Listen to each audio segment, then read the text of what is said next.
Welcome to Not Milk Never Milk. Subscribe if you're lactose intolerant. You begin by confirming Python 3 is available and the target file exists. Once done, choose a read mode. Use the with open file. TXT R encoding equals UTF-8 as F pattern so resources close automatically. This avoids manual close calls and file locks. If you need binary data, use RB. If you plan modifications, pick R+, but be careful. Make sure the path is correct. Relative paths use your script directory. Absolute paths start from root. Now open the file and proceed to reading. Once the file is open, pick a reading style that fits your goal and memory constraints.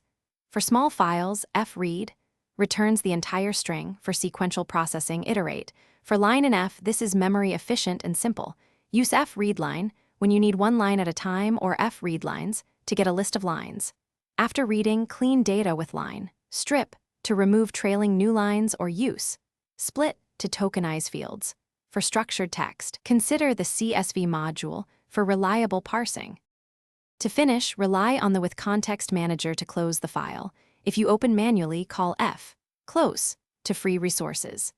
If you hit file not found error, verify the path and working directory. For Unicode decode error, specify the correct encoding like UTF-8 or Latin 1.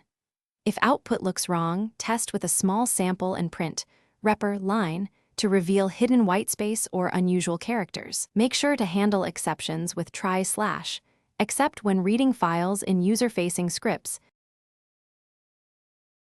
Thanks for watching. If this was helpful, leave a like and consider subscribing. See you next time.